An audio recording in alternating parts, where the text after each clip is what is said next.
kicking, never quitting. Focus sharp like a blade that's hitting.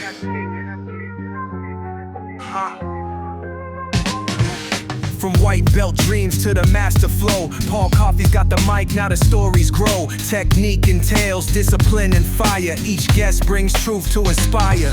Keep kicking, step into your power. Keep kicking, moment to the hour. Every strike, every fall, every rise. It's a journey through a warrior's eyes. Old school, new school, all styles blend. From the mat to the mic, where the arts ascend. Philosophy deep, but the vibe stays tight. Martial minds meeting in the podcast light. Keep kicking, step into your power. Keep kicking, moment to the hour. Every strike, every fall, every rise. It's a journey through a warrior's eyes. Keep kicking. Keep kicking. Paul Coffey leads and the journey begins.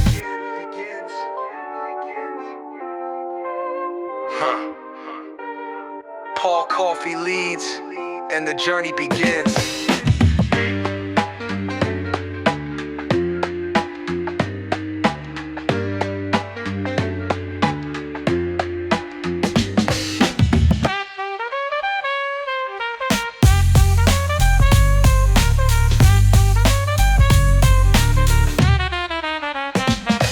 Technique entails discipline and fire. Each guest brings truth to inspire. Keep kicking, step into your power. Keep kicking, moment to the hour. Every strike, every fall, every rise. It's a journey through a warrior's eyes. Keep kicking. Keep kicking. Paul Coffey leads and the journey begins.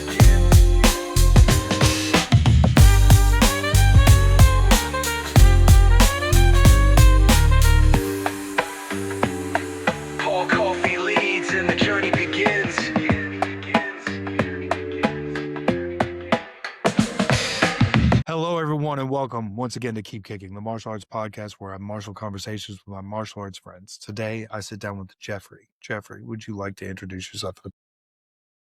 Hi, I'm Jeffrey J. Kelly. I'm a chief instructor at Shaolin Martial Arts in Corvallis, Oregon. Been doing martial arts since I was about 14, and I currently teach Pekiti Tarsia Kali, Chen-style Taiji Qigong. Also have instructed Muay Thai, boxing, other stuff along the way, and studied a bunch of things here and there. Absolutely. Jeffrey, how'd you get started in martial arts? Well, I was about 14 at the time, and my friend and I went to the movies, and we saw a movie called Billy Jack, which is Nice. a 70s B movie about a bunch of hippies, but it had martial arts in it. Bong Soo-han was doing Hapkido, and it was very cool the way they did it. And so the next day, my friend and I went down to the only martial arts school in town. This was in Winston-Salem, North Carolina, and the only place was the Kim School of Taekwondo. And so we started there. I started there and went for the next 4 years, got my black belt. So yeah, that was a very good experience. And then from there, I went off to college and, studied various things there, some Okinawan karate, jiu-jitsu, God, what else, other things. And then it just continued from there. Absolutely. What kept you going in martial arts? Just the love of it. It's, physically, it's good. I'm not a great athlete, but it's something I could do. I really liked the history of it. I wrote a paper in college about the development of what we now know as modern karate. And just, it's an all-encompassing lifestyle. So it's always been there. Never been a time where I wasn't doing something. Do you happen to have a copy of that paper? Because if you do, I have a friend that would love to read it. He is very into not just history, but specifically of karate. So if you have it, you can send it to me. That'd be great. Sure. This was written at a time where we didn't have computers, so it's all handwritten, but I think I've got it somewhere. Nice. But That's I've awesome. reviewed it a few times and it still holds up. That's good. Nothing's changed. We haven't really discovered anything that new as far as the progression. Well, especially Japanese arts, they do a very good job of maintaining their culture, history, heritage, and so it's not too hard to follow their documents. Tell me what you think the average martial arts practitioner neglects in their own practice. Wow. I can't speak to someone's practice. Mm-hmm. To me, the important thing is not so much the techniques, because those can be very similar. It's the practice method. Mm. So, like Krav Maga, whether you love it or hate it, their techniques are relatively simple, but Mm-hmm. they go pretty much full out all the time. Mm-hmm. Boxing, great martial art because you're always hitting something. Mm-hmm. And we had a seminar with many years ago in New York with Fred Dagerberg of Chicago. And at that time, he was teaching boxing as a martial art. So what you do is you Mm-hmm. take boxing and you put in all the fouls. So you put in the Okay. shots to the back of the head and the lacing Mm-hmm. and elbows and all the stuff you can't do in a match. And so, and that's another philosophy of mine too. The safer something is, the less realistic it is. Mm-hmm. MMA is very realistic because it's not very safe. Mm-hmm. When we, in college, when we do sparring, I follow the example of my teacher from New York, Tom Bizio. And what we used to do back then was we would wear headgear, hockey gloves for hand gear, soft elbow and knee pads, and that was it. We Mm-hmm. used regular sticks, hopefully the lightest one you have, Mm-hmm. if you liked your friend. And, we try to hit the padded targets a little harder, but, everything was game and you got hurt. But you Yeah. learned stuff. You paid Mm-hmm. what I call the pain penalty. So you know Mm-hmm. whether it works or not. Problem with competition now, when you get to particularly stick fighting competitions, there was so much padding Mm-hmm. that you learn improper techniques. Example I always give is if you take a stick and you thrust right into the chest, it's pretty Mm-hmm. devastating. Yeah. Yeah. So, and that's one of the things they outlaw. The first thing they did is outlaw that in tournaments. Okay, well, you've Mm. taken away a really effective technique. Then they put it back in. They were wearing the heavy protective equipment. They would allow you to do that some places. But what happens is you hit the guy and he keeps coming in. So now I've learned that technique doesn't work. Mm. So it's more effective to, go a little hard. Now we're not, crazy. We don't try to hurt each other. I also don't believe sparring should be done that much Mm-hmm. because it becomes a game in itself. When Mm. we do spar, instead of just facing off against each other, what I like to do sometimes is I'll start the guys back to back Mm. and go from there. So you're right in contact, or maybe, sticks crossed, or maybe, bad breath distance, maybe Mm. starting across the room, Mm. because each one of those requires a different mindset, different techniques, Absolutely. judging in distance. Recently had two of my students do that back to back. And one of them, as soon as we started, he went over his head with what we call a watik, a flat edge, hitting with the flat edge. And Mm-hmm. after they got done, I said, hey, you won. Because you got that Mm-hmm. first shot at that distance. And, when you're not wearing headgear, it's going to make a difference. Get somebody's Right. attention. So I think if I did want to criticize in my lofty high chair here, I'd say probably overemphasizing sparring Mm. to the point where it becomes a game. The other thing I like to do with people is I will talk to them privately before and say, okay, I'll tell them, okay, here, I want you to try to get this one technique in. I don't care what else you do, but try to get Mm. this technique. Either I'll pick it or I'll say, you pick something that you want to accomplish. So then sparring becomes a learning experience, not just who's Yes. the better athlete or, we don't do points because fights don't stop in the middle. Mm-hmm. So, we go and no more than usually 30 seconds or a minute. Because Mm-hmm. if you can't solve a problem with a stick in 30 seconds, you're in bigger trouble than you thought. It's time to Right. leave. That is a big problem. Yeah. The other thing I would recommend to all martial arts artists, and this is what I tell everyone, is to expose yourself as much as you can and learn as much as you can. Now, that's not just doing, 6 months of this and 6 months of that. This is more of having a core martial art, one or two core martial arts, and then exposing yourself to other things because I love learning. That can all influence what you do personally. And this is basically Bruce Lee's concept of Jeet Kune Do, although I definitely do not claim to teach Jeet Kune Do. But this is the concept of absorbing what is useful. So I do two what I think are complementary arts as my course, the Kali and Chen Taiji Chuan.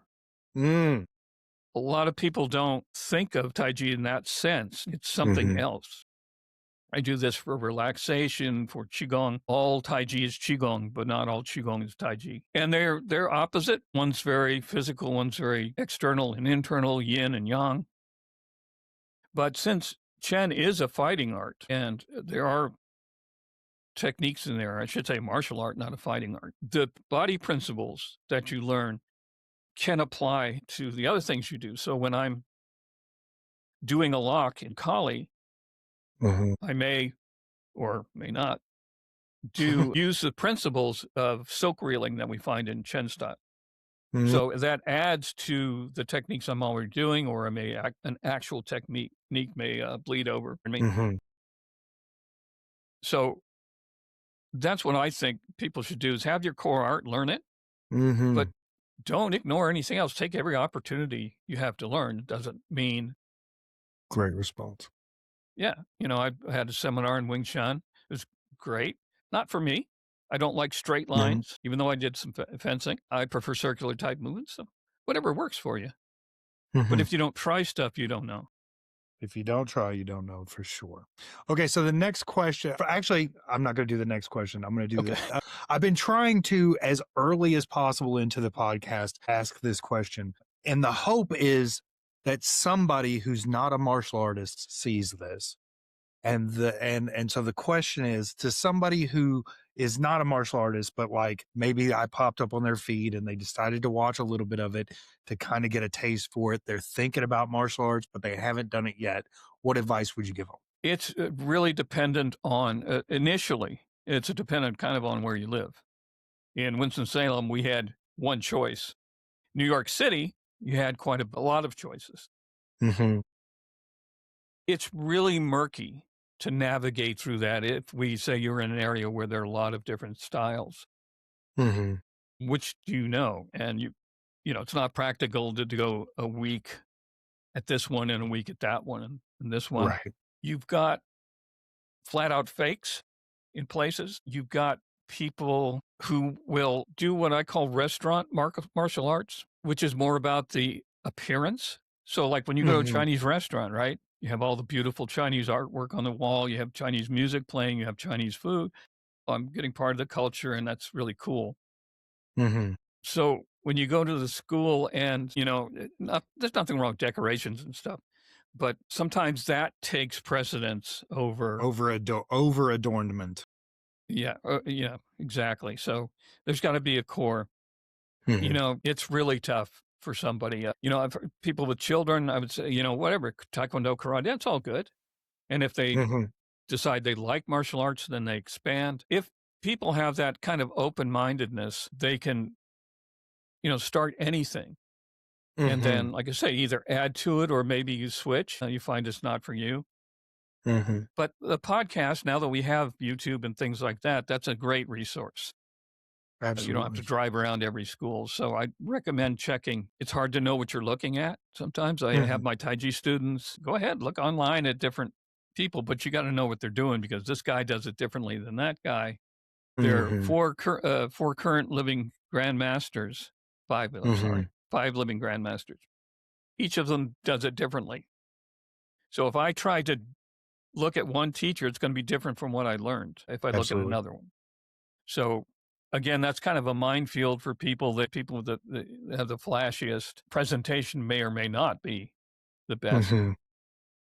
There's online classes for people now. They can kind of get a feel for it, but it's unfortunately kind of trial and error. Absolutely. It is trial and error. I will add to that I tell people to be okay with picking the wrong choice first, because if you pick the wrong choice and you don't get along with the instructor, or the school culture just isn't for you, or maybe you figured out that that martial art requires something physically that you don't have. It's okay to be wrong, and it's okay to like start again, you Yeah, I know? agree. And again, we have those resources. Mhm. Back in my day, we just had magazines, which I read all of them.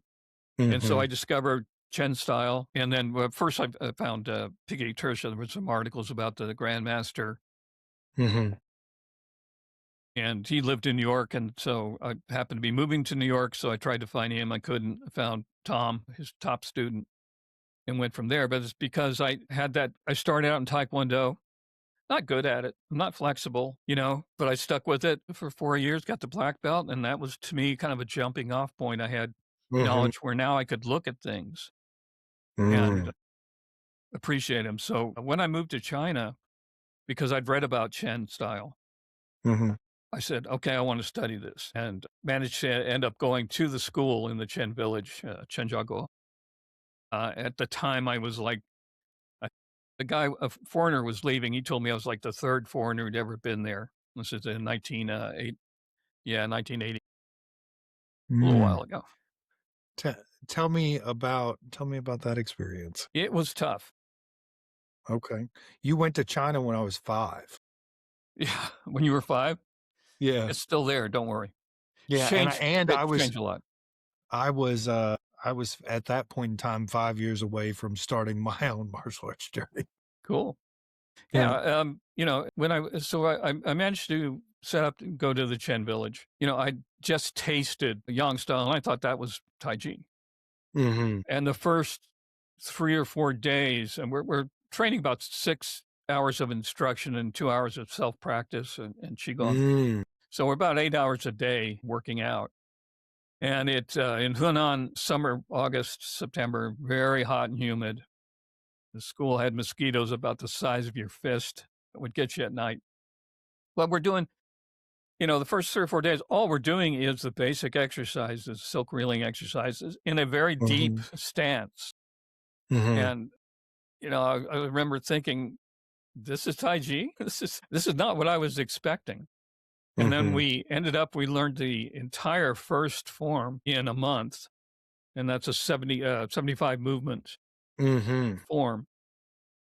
And the teaching method's very different in Asia. It used to be. In China, knowledge is power. The scholarly class was the top of the pyramid. Mm. So it's jealously guarded. So Mm. the attitude is, I'll show you once, and you go off and practice it for 6 months. And then if you come back and you've learned something, I can see you practice, maybe I'll teach you the second movement. Mm. So it was quick. You had to learn it, you had to practice it, and you had to retain it because there was no Mhm. refreshers. So I've been in I think, the unenviable position because of where I've lived and my own attitudes. I've never studied with anybody else. Mm. I had a seminar with Grandmaster Chen Shaolin a year ago, but that's a good thing as well, because Taiji is so deep and so Mhm. beautifully put together. Once you get deeply into the form, you'd realize how beautiful it goes together. And then I've had to discover the applications for myself. Mhm. And I have about 10 rules that will help people discover applications. But when I was in China, we asked the instructors, can you teach me an application? And they said, no, you got to learn the form first, master the form. And he was right. You know, I can show you an application. You wouldn't be able to do it because you don't have the basic silk Mhm. reeling basics and stuff. Mhm. Um, So yeah, that experience was really good. Again, there was no mystique to it. Mhm. We're practicing on bare floor or outside in all conditions, and whatever you wore, you wore. There were no belts, there's no sashes, no uniform. You just learned it, and no Mm. secrets. Excuse me. I love that. I have never ventured outside just because of fear of not wanting to return. Like, I don't know how you go to China and study at that temple and then come back? I would not have, except for a little thing called the Tiananmen Massacre. Okay. Yeah, that happened, and boy, I'm gonna lose my voice here. Yeah, that happened, and it was like a need to get out of the country because they were blaming it all on foreigners. That's unfortunate. That's really unfortunate. Okay, so now the big question. This is a question that I have asked a lot of people, and it starts with an omission. The omission is that as a lifelong practitioner of martial arts, I recognize that I'm equal parts sadistic and masochistic. You spoke to the pain tax that we pay. I also realize that I'm the minority. Most of the students that come through my doors are not that. So then the question is, how do you teach nonviolent people the ability to speak the language of violence when it is necessary? Because I don't consider it violence. Okay. When you're fighting, I'm really sorry here, It's okay. particularly with stick fighting, it's not violent. You're trying to solve a problem. I always say martial arts, say boxing. Boxing's not violent. Basketball is violent. Because what's the difference is in boxing, you are trying to solve a problem. You're trying to knock the other guy down. Anger and violence does not help you. In basketball, you're going to the rim and you're throwing elbows and you're angry and you're trying to hurt the other person, even though that's not part of the game. So this is something that I learned from Tom Bizio, because you could see it in his eyes when he was working with somebody doing a drill or something. At some point, you would see he no longer sees you. He sees a problem to be solved. And we were sparring one time, and he came in on me and used the butt of the stick and was coming down on my head. He hit me. And he later told me that he got about, here, and he said, "Oh, wait a minute, this is Jeff. I probably shouldn't have hit him too hard." And he pulled it. Thank God. So that's what I teach people, because, you attract people that are similar to yourself. Sure. So I'm not a violent person, but if I have a problem, I have the tools to solve it. That's a great answer. Really is a great answer. Have you done any of competing with Eskrima? You No. spoke about competition. Yeah, no, as I said, it's really, I think it's counterproductive. That's totally fair. So you probably don't even have your students do it, do you? No, there's not much around here, but no, I wouldn't recommend it, because again, unless you want to compete, then go find a school, because in competition as well, you are better off learning one or two techniques. Yes. Really well. Yeah. So in modern fencing, they do, a couple techniques. My wife is a maestra in the Italian school of fencing. Okay. And that's much more classical and not conducive to modern Olympic fencing. But it has a time and a place. It was used for dueling, not for competition. Does she teach that out of your school? Not yet. I'm trying to get her to. Well, you better get her to. Yeah. It's good for the footwork for martial arts. Yeah, definitely. Good enough for Bruce Lee, good enough for me. That's right. That's right. So what has teaching done for you as a martial arts artist? What has it added to your martial art expression, or to the Jeff that is a martial artist? Well, I always say teaching is learning twice. And that was probably a really great experience for me in Pekiti Tarsia, because I'd studied in New York and couldn't make a living there. So I moved back to North Carolina. And in order to practice it, there's so many two-man drills that you have to have someone to practice with. So you have to be a teacher. So by teaching for a couple years, really solidified what I knew. And then I was able to, get certified as a lock-on guru. And then the same thing with Taiji. By teaching it, the demands of the students have to be met. So you keep looking deeper and deeper to get a richer understanding of what you're doing. So I don't believe I'm not a competitor, so my focus is on teaching. Mm-hmm. That's also a great answer. I see your logo is is it a fox? A wolf? A wolf in the Northwest style, Northwest Okay, I see it Native now. American style, yeah. See it And now. then Where did you come yin up yang. with? How did you come up with your logo? What my students did. We had a different Okay. logo, and I didn't care for it. So I said, "What do you think?" She came up with this. I was like, "I love it. Let's do it." So That's awesome. yeah, If you have like an image, you can send that to me and I can put it on sure. the screen so that people can see it. That's cool. If you could give every martial artist one thing, whether it be a concept, a technique, a philosophy, a thought, a teaching, what would that one thing be? Every martial artist, Yeah, every single one of them. be open minded. I've Good seen so answer. many people get locked into what they do, and that's fine to, you want to succeed. So I'm not saying use a martial art every week, Mm-hmm. but it's looking around. Everything will enrich you, and you'll find Mm-hmm. weaknesses maybe that you in your own martial art that you need to do. Mm-hmm. And it's frustrating when you have something to offer people and they don't do it. Mm-hmm. After I'd learned Kali, I went back home and the Taekwondo people that I knew at the school, they were doing sparring nights. I said, okay, I'll come. Now, I didn't do Taekwondo sparring. I did Kali sparring, empty hand sparring, Mm-hmm. which doesn't look very pretty. Right. A lot of low kicks and striking with the palms.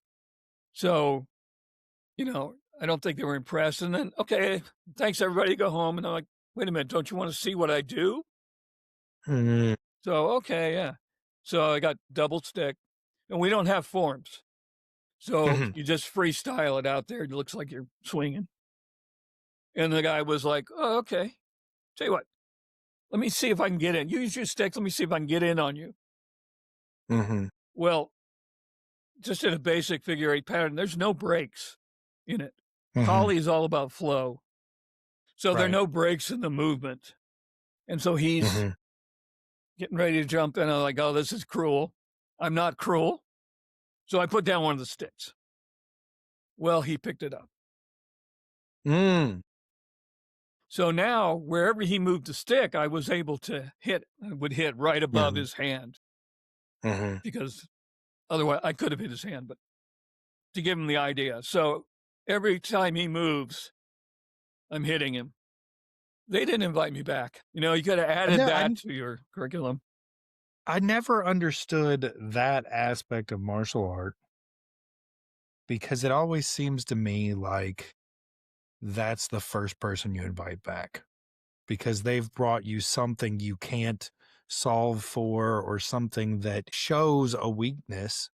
And I say very often, us as martial artists, we are stones sharpening stones. And so if I found a stone that in some way rubbed me in a way that made me sharper, or exposed some sort of something that didn't sharpen yet, I would want that stone around. I don't understand. Yeah, it gets back to that. And this is, again, I got this attitude from Tom Bizio, and he would invite people to do seminars. So I was exposed to, boxing and a form of Kung Fu. Mm-hmm.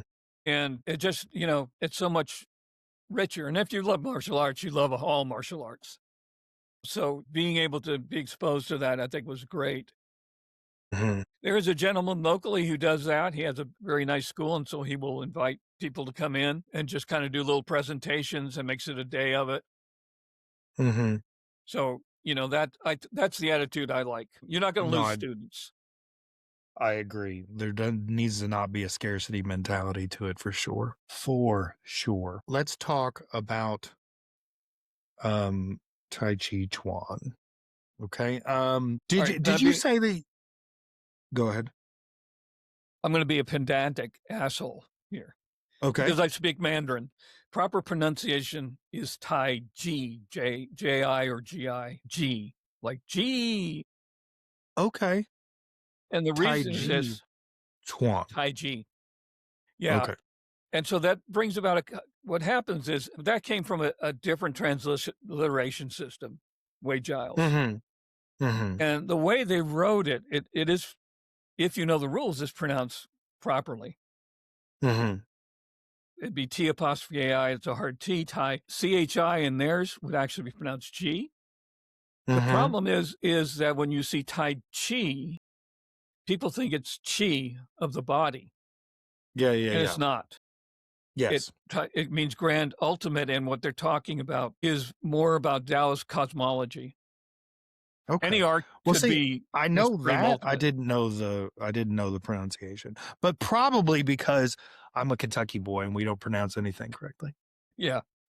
Well, living in China for 2 years, you got to learn it. Because I didn't have, Absolutely. I was on my own. I didn't have anybody to translate for me. There were times like at the school and also at Shaolin, there were locals and they spoke Mandarin, but with a Henan accent. So I actually had to have people. There was a gentleman at the Taiji school who was from the north. He spoke very beautiful Mandarin. I had to have him translate the local dialect into Mandarin for me because I didn't understand a lot of the words. They just pronounced it differently. That's a whole other subject. That's wild. Yeah, and so even knowing the language is still a little tough. But I Okay. managed. So, did you say Sistema in all of your things? Have you had any No, Sistema I've experience? seen it. Okay. It's interesting. Okay. No. So, the conversation that what I'm leading you to is it's a bit of a larger scope. Okay. So, we recognize that different students come to us for different reasons. And my current of my martial arts career, which is about to come to a close because I'm about to open a school. So it'll be fundamentally different. But my current iteration is that I'm in some rehab facilities, some community centers, and some places where I'm just teaching disenfranchised groups, right? And so I run across a barometer of people, a barometer of student in that capacity. And those students have different needs as students than what the average martial arts student would have. And so what I've been trying to do is I've been trying to boil down yielding to, and I don't use the term yielding anymore, but I've been trying to boil it down to something that I can teach in curriculum that I'm not teaching martial artists that are looking to belt rank, and I'm teaching people that are just learning martial art to learn martial art, learning martial arts to better themselves, or they're learning for like self-defense, self-preservation, something along those lines. So I stopped saying the word relax. That was the first thing that I did. Because while we're standing upright, there's muscles engaged. We're not relaxed. To the beginner mind, saying relax is confusing. So I stopped that. I also stopped saying yield.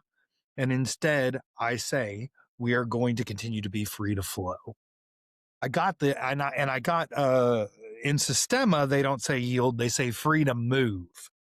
I took flow because that allows me to teach some of my other Tai Chi, Chuan, and Kung Fu elements to these people and sort of feed them really good Kung Fu without them realizing that's what they're coming to eat.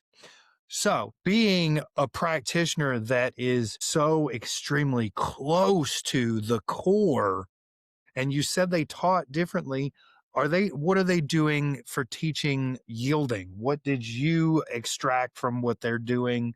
What do you do to teach yielding? Tell me secrets. And I know that's a Yeah. really big question. Take it Yeah. in whatever direction you want. Well, and again, it depends on your student base, as you mentioned. I'm teaching through the community college for adults, and almost all of them are older than I am. So we have spent a long time, years learning the movements. It's difficult for them to retain. So I haven't gotten too much into the two-man stuff. I mean, God Okay. forbid someone falls. Right. I show them applications and, stuff. My my philosophy of sparring, push hands in what I've seen, or read about it, it tends to be overemphasized and Yes. become a constant competition. Yes. And you'll see push hand competitions, a few videos I've watched, they start out doing, sticking hands Yes. and then it becomes wrestling. Yes. So the philosophy, I think, should be that it's a drill. It's a sensitivity drill. And we Mhm. have sensitivity drills in Kali as well. And what Tom always used to say was learn the drill, master the drill, forget the drill. Ooh, I So if like you're that. spending, 5 years perfecting your push hands, why? You're not going to get any better. You're going to use it that much. That's going to be it, right? You're in a conflict. Someone's going to come in. You're going to, yield, if you will, or pull back. Mhm. That's it. Then you're going to go in and attack because you're not going to sit there. I've never seen anybody start a fight with their hands on somebody's arm. Mhm. This doesn't Mhm. happen. Mhm. So at the ultimate level, you go beyond the techniques and the push hands, the sensitivity's there. If you've learned it and you practice it, you go back to it now and then, but it's not the be all and end all. So again, with my students, I don't do that much.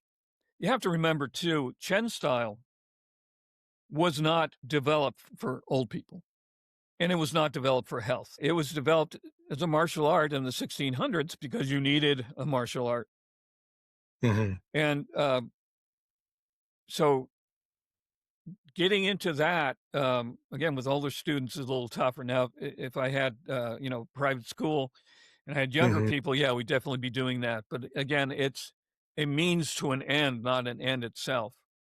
Mhm. And you talked about the core and the lineage, and what I should mention, or Yes. I'd like to mention, is that I'm actually a first generation student of Chen style in an Mhm. unbroken line back to the founder, Chen Ting, in the Mhm. 1600s, because I've studied from the Master Chen Xiaowang, his teens. I studied with his students and his brother, 20th and 21st. So I don't teach, Chen style, or shouldn't be, it's not something that your grandmother does in the park on Sundays. It's a Right. martial art, Right. you know, You could and glean aspects that grandma can do in the park, yeah. though, right? Well, like I say, it becomes a form of qigong, and again, the way we're doing it now with my students just learning the form, it's a form of qigong. It has Mhm. martial application, and I'm trying to show them some. But you can That's check helping my them keep YouTube. their mobility, right? Yeah, if you Yeah. want to check my YouTube channel, I have some of the applications on there, and they're brutal. They are brutal, and I can't even do them like with my apprentice. Mhm. Even with a regular mat, you can't do them properly because you will wrench arms. They'll fall on their Mhm. hips. There's no Mhm. nice falling in there. So, and again, the applications are misunderstood by most of the people. But yeah, it can be pretty tough. So at this point, I'm really just using this to delve deeper into my own practice and Mhm. bringing that back to the applications and discovering those. And Mhm. again, the rules that I have set or discovered, work really well. So we have a blog, a blog on that as well, although I have to revise it because as you go, you learn more in different ways to doing it. So yeah, Absolutely. get back to your question. Yeah, you have to tailor to your group. And when I tell my Mhm. students, because, they all get nervous when I'm watching them, I tell them that I'm not watching you, I'm watching me. Mm. Because if you're not doing it right, I haven't taught it right. I have to find a way to reach you. So you've got some people who pick it up immediately, some people who don't, some people who love the martial arts aspect, some don't care about it. Mhm. So it's a real challenge to meet people where they're coming from. But Mhm. as a teacher, it is so Mhm. enriching to you because now you have a whole deck of cards that you can play, that you can reach people with. Mhm. That's a great answer. That's wonderful. I think I subscribe to the YouTube channel. If not, I will do that. And we'll also make sure that it's linked in the show notes for those that are interested. They can go check those videos out. Good, because nobody else does. Goodness. Well, 3 at views, least 4 views. it's good that nobody else does. That's better than the alternative of everybody else watching it and then arguing with it, which is what most of the internet is. The first comment I ever got on a Taiji video was in Chinese, and the person wrote, Taiji abomination. So that's what I call my productions now. Taiji Abomination Incorporated. That's or good. whatever. That's good. We like to embrace it. That's really good. I don't get involved in that much. I don't do a lot of social media, and there are times that I could teach this person something, but I don't want to get into this. My kung fu is better than yours crap. It's all good. Talk to people at their level, and at your level, it's very hard to find someone who understands what you're talking about. You get a beginner, especially in another martial art, and you're trying to share things with them, and they don't want to hear it. I was teaching once, and this gentleman came in, and he was doing full contact karate, and quite good, very beautiful technique and all that. And I'd really been exploring the low Thai kicks, so I wanted to pass that on to him, and as well as some other techniques. So he was doing his roundhouse kick was coming up in that angle. In Muay Thai, the problem is that it goes in upward angle. So just by raising my shoulder here, chances are it's going to slide off. In Muay Thai, when they kick that high, they drop the shin down into it, so the energy is going down. So that frustrated him, and I said, all right, front kick. All right, do the front kick. Beautiful front kick right here. I leaned back, I grabbed it like that, because he extended it and leaves it there. So I grabbed it basically 2 or 3 fingers, lifted it up, and went back in the wall, which is a technique from Taiji as well. Right. He never came back either. So people don't want to get out of their bubble, and we see that in every aspect of life. You get comfortable with what you know, and change challenges you. And a lot of people they don't want to think for themselves. And that's when you get into that whole master cult of personality thing. Absolutely. I don't call myself a master. In Chinese, nobody should. Master's an honorific. Shifu is an honorific. If someone thinks you're a master, they call you Shifu. We were traveling once. I lived in Zhengzhou, and we were going to Shaolin with a friend of mine, and he wanted to ask the bus driver a question. So he said, Shifu, question. And I went to him, that guy's a martial artist? How did you know that? He's a master? No. He's a bus driver. He's mastered the art of driving. So he's a master. A master chef would be Shifu, right? Someone you can learn from. Absolutely. So, my students are older than me, and I don't have them call me Shifu. My apprentice does. I don't even think she knows my real name anymore, because that type of relationship is very different. So you have your average students who call you sensei or Shifu. Then you have an apprentice or disciple type relationship, which is very close. And the Shifu is different. Now, in Pekiti Tarsia, I took a test. I got a certificate. I'm a guru. I'm a teacher. So that title I do use. But I'm not a big believer in titles. I'm pretty relaxed. And if you think you can learn from me, great. If you don't, fine. Absolutely. Titles aren't going to make any difference. 12th Dan, or like my hero and mentor, Master Ken, 11th Dan in Emeridote. You know Master Ken, right? Yes. Get him on the show. Yes. He is hilarious. I was thinking about it. But honestly, I want to talk to him as a martial artist. Oh yeah, he's a martial artist. Yeah, he's got I want to talk to him from Kempo. Yeah, I want to talk to him that way, definitely. not. No, he can go in and out, I'm sure. But and actually, we talked about learning from all aspects.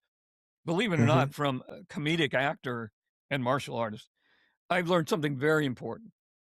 One of his catchphrases is, everything is bullshit. Name me a martial art. Taekwondo, bullshit.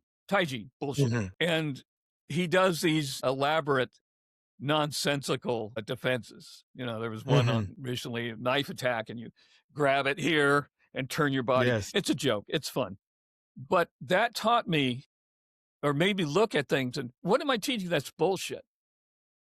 So we're doing an arm bar, and maybe I would have said years ago, okay, you're breaking his elbow, you're breaking his wrist, putting his eyes up. Bullshit.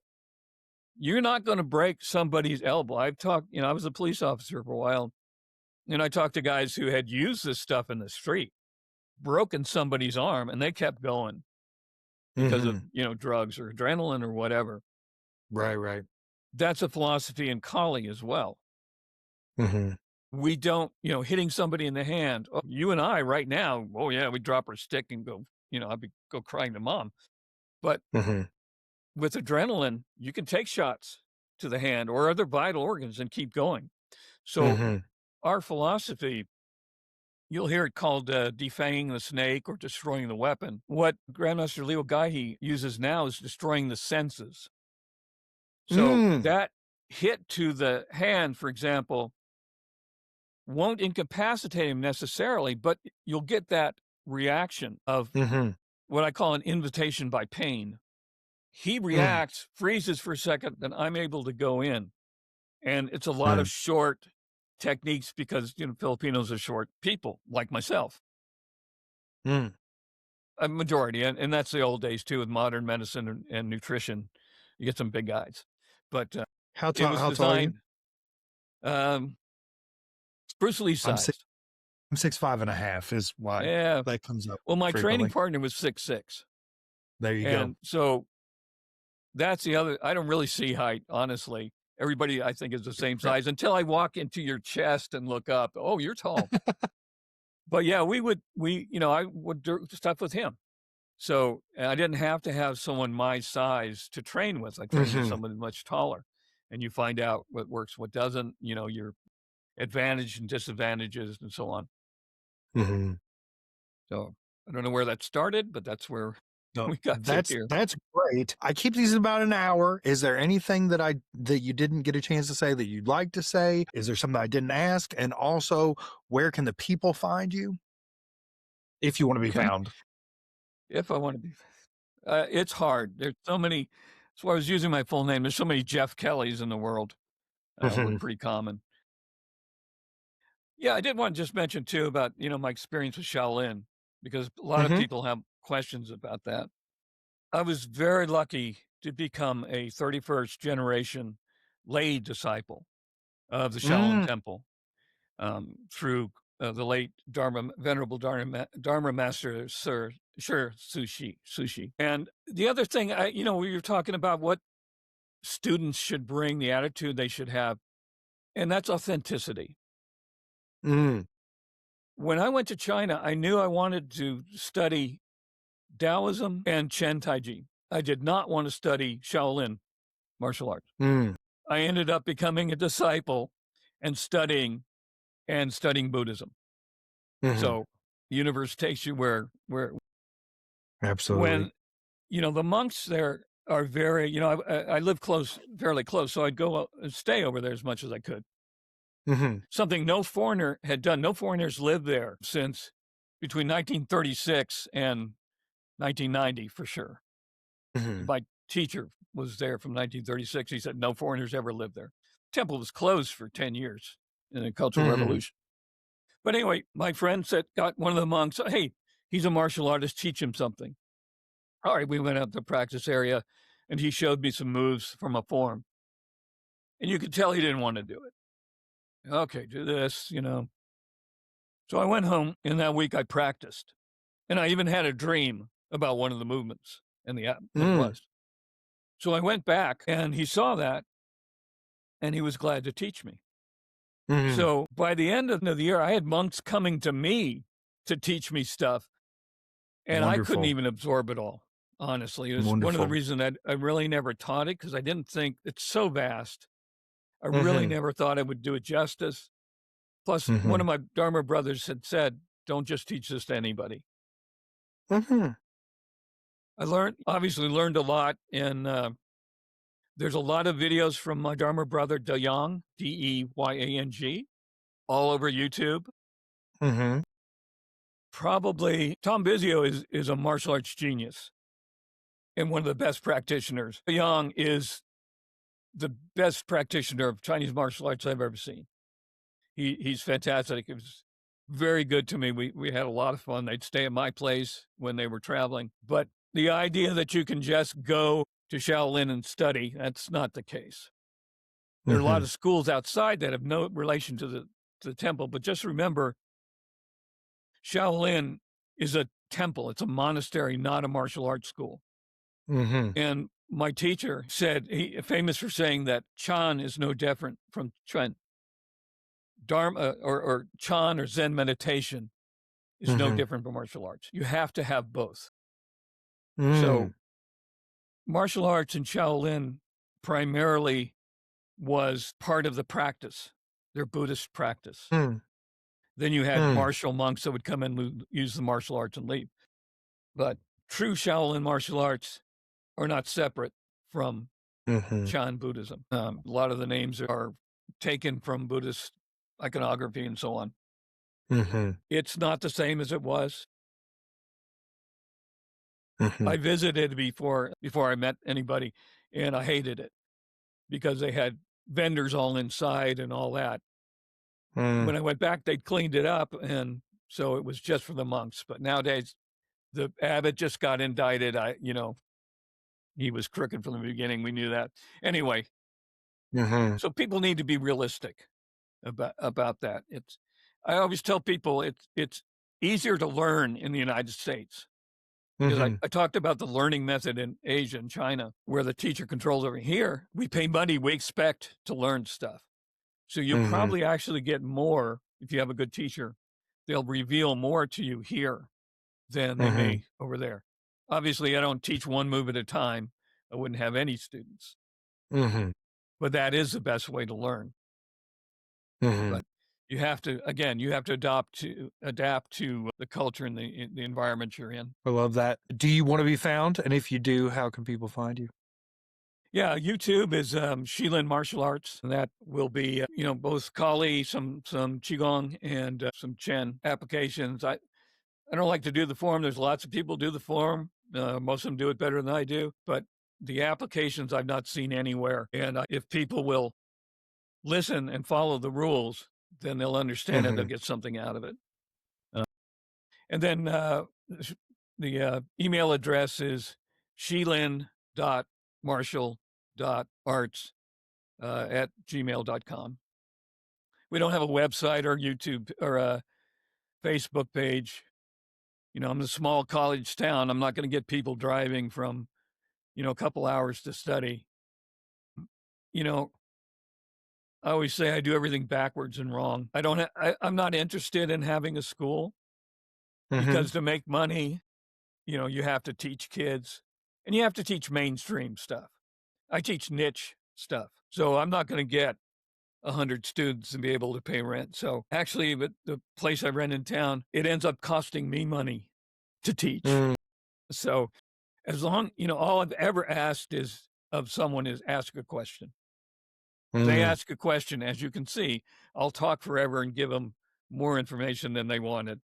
But I would rather not make anybody but teach interested people where I can learn from it than, I hate money, so Right. I try not to get any of it as much as possible. It complements. To me, it's about the arts. And I teach traditional. It's different. Chen Taiji, traditional. Pekiti Tarsia, evolving, constantly evolving. My students teach me things. I encourage them to come up with drills, techniques, whatever. So the two complement each other really well. As I said, the yang of Pekiti Tarsia and the yin of Taiji. Absolutely. I love it. Jeff, I thank everybody first and foremost for their time because time is a precious commodity that we don't have a lot of enough of. So I thank you for your time. But secondly, now because you had this conversation with me, you're part of my martial arts journey, whether you like it or not. And I thank you for that. I want to thank If you're Go ever ahead. in Oregon, please come visit me. That's what I would ask any martial artist. Who, if you ever come by Corvallis, or if you're going to Oregon State University, by. You don't have to commit to Awesome. anything. We'll talk. You can learn. I'll have you do a seminar, perhaps. But that's, yeah, it's open door policy. What have you got to lose? Love it. Love it. I want to thank everybody that watched or listened to this. I hope you got something out of it. Always keep kicking.